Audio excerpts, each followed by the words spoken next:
أعوذ بالله من الشيطان الرجيم بسم الله الرحمن الرحيم اللهم صل على سيدنا مولانا محمد وعلى آله وصحبه وبارك وسلم. Assalamu alaikum, dear viewers, and welcome to day 29 of our Rabi Awwal series. Rabi Awwal is, of course, the month of the birth of our Holy Prophet sallallahu alaihi wasallam, and his arrival brought a revolution to society. The Holy Prophet sallallahu alaihi wasallam is a model of excellence. His character demonstrated to perfection the qualities and characteristics that we should all strive to adopt. And every day in Rabi Awwal, we have touched upon some of these characteristics. He sallallahu alaihi wasallam was born into a society rife with every manner of lawlessness and inequality.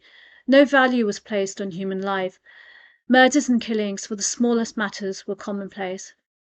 Feuds would be inherited by generations from their forefathers. Hostilities would last for centuries, resulting in frequent bloodshed and the loss of thousands of lives. People harbored enmity with their own neighbors. Blood relationships were cut and cast aside. The rich mistreated the poor. Society was brutal, barbaric, and dysfunctional. Society suffered under the doctrine of might is right, and there was no concept of fairness or justice. So at both a societal and personal level, things were as bleak as could be.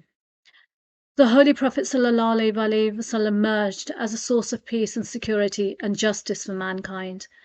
And although the Holy Prophet sallallahu alaihi wasallam lived in an ill-educated and barbaric society, the people quickly recognized the perfect character of the Holy Prophet sallallahu alaihi wasallam, and through his conduct he taught the importance of justice for all: men, women, children, believers and non-believers, rich and poor, animals and even vegetation were given rights.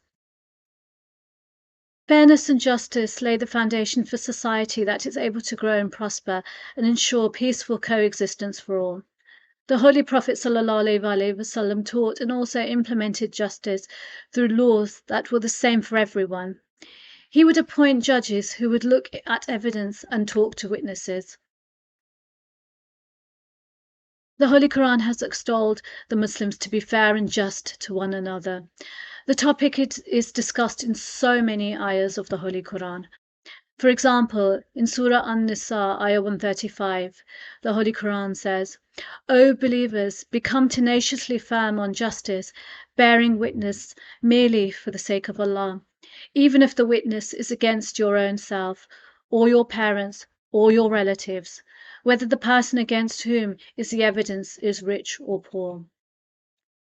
We're all familiar with the case of the rich woman who stole and then her tribe sent a Sahabi of the Holy Prophet sallallahu alaihi wasallam in an attempt to influence him to reduce the punishment for her crime.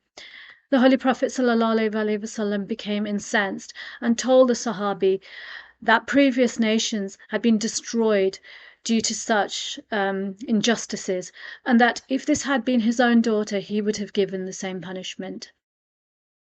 Again in Surah Ma'idah, ayah 8, O believers, hold fast to the cause of Allah, bear witness based on justice, and not let even the extreme hostility against a people provoke you into abstaining from justice in their case. Always do justice, for it is closer to personas, and fear Allah. Indeed, Allah is well aware of your works. The topic of fairness and justice is a simple but vast one. Every situation, every relationship requires that we act with fairness and justice.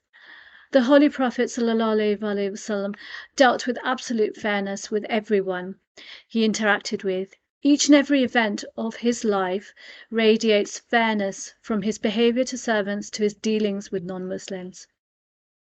The Holy Prophet sallallahu alaihi wasallam was so renowned for his fairness and justice that even non-believing tribes would come to the Holy Prophet to settle matters between them. When the Holy Prophet sallallahu alaihi wasallam migrated to Medina, he drew up the Charter of Medina, in which everyone living in Medina was given rights. It was a model for peace and fair and just coexistence. Again, in the Treaty of Hudaybiyah, which was signed with the Quraysh of Makkah, one of the points was that any Muslim who fled from Makkah to Medina would be returned back, and the Holy Prophet, in accordance to the treaty did return Muslims to Mecca. Obviously, these are vast topics that require reading to fully understand them. But what is clear is the Holy Prophet ﷺ's principles of fairness and justice for all, Muslims and non-Muslims alike. Whether at a personal level or state level, the Holy Prophet ﷺ is a model of excellence for justice. He ﷺ brought to the world a new thought that converted the ignorant and barbaric to peace-loving, thoughtful, truthful, honest guardians of society. The Holy Prophet ﷺ's personality was remarkable and astonishing.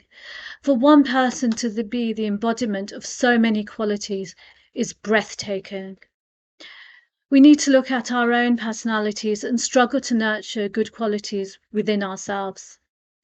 Please join us again tomorrow for the final program in this year's Rabi Awwal series. Assalamu alaikum.